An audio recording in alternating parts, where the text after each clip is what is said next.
Because of independent media, the trust is informed, or the lack of trust, rather, is informed. It's not just knee-jerk. I hope. I mean, that's my hope looking at those numbers. Yeah. I think your hope is 100% correct. I think you're right. I think you guys are very important. Glenn Greenwald, very important. Jimmy Dore, very important. Kyle Kalinske, very important. People who are real people that actually have done the homework and are going over the details and can inform people. Because there's so many people out there. I talked to Dave Smith about the history of the conflict between Russia and Ukraine. I was like, what? And he informed me about the coup in 2014. I'm like, my God. There's a lot of backstory. And then we played the video on the Colbert Show, the old Colbert Show. Yeah. Which is just fucking it's like Gideon something, the guy from the Times, where he was like, he's got a book. He's selling a book, yeah, that's and right. in the book he's comparing Russia and Ukraine to Batman and Robin, and he's like, Ukraine is Robin, and we want to take Robin and bring him over to our side. And it's like this open secret. They're just that openly doing talking. This. You know, it's just, there were cables from that actually WikiLeaks released. And a friend who's a great journalist, Branko Marcetic, who's been looking at the Ukraine conflict with a critical eye.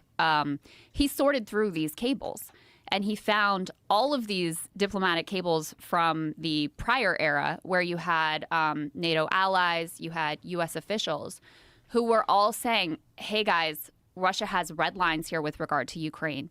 And floating NATO membership with Ukraine is a real violation of their hard red lines. And we're very fearful. And they laid out exactly the trajectory that we could find ourselves on.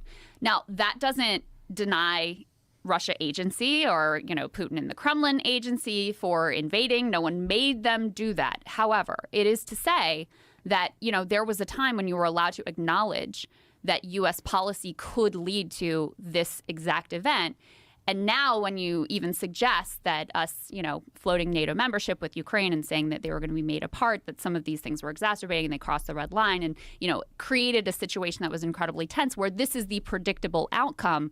Again, you're not allowed to talk about that now. Well, it's also like, to bring back the chess analogy, is if you looked at war and you ignored the human casualties and the horrors and the fact that it should absolutely be avoided at all costs, and all human deaths are valuable, and bombing apartment buildings and all the horrible shit. It's terrible and evil.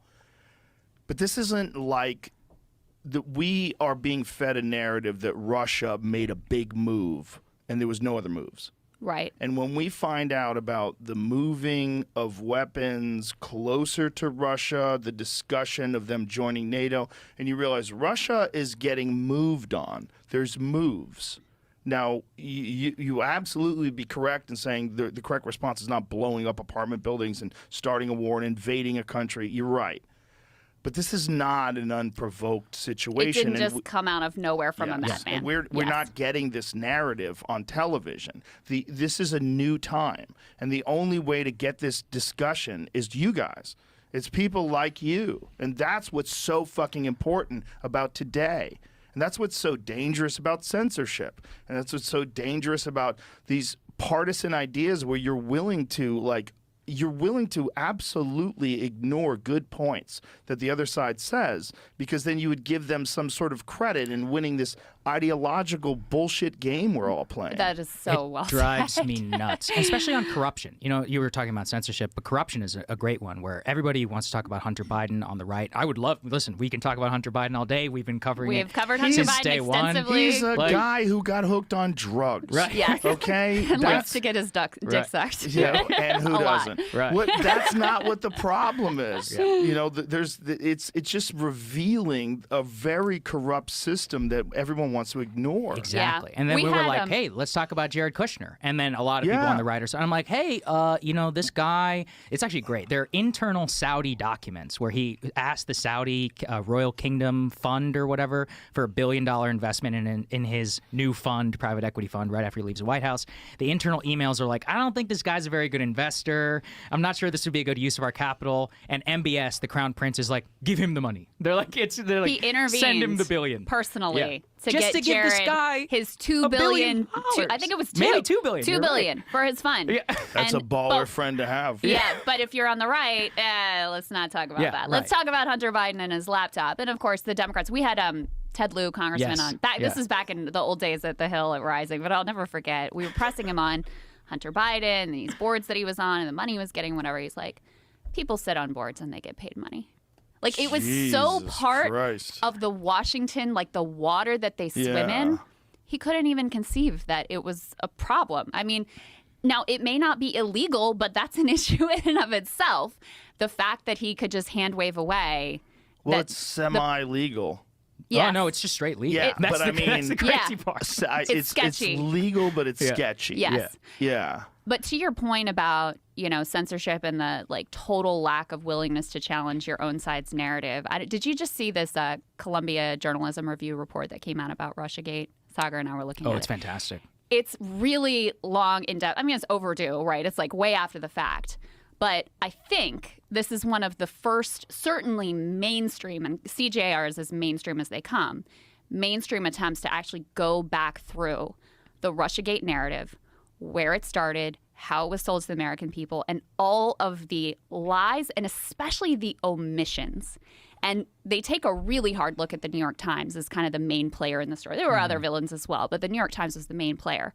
And they would report something that, they would shade it to look as bad as possible with regards to Trump-Russia connections. They would get some other piece of information that was exculpatory, wouldn't be in the paper at all. And they got all kinds of, millions of new subscribers to their paper who were there to hear this, elaborate tale of Russian conspiracy and the Manchurian candidate and whatever. And the underlying narrative that at least I take away from the CJR report is the New York Times and MSNBC and a lot of other places. They were more interested in feeding that audience what they wanted to hear than actually looking at the facts of what was happening. And you read it, it is as damning as it could be. And listen, the way we were sold the Iraq War was bad enough. Like, that was a travesty. After the fact, they actually did some correctives that here's what we got wrong and we're sorry, whatever.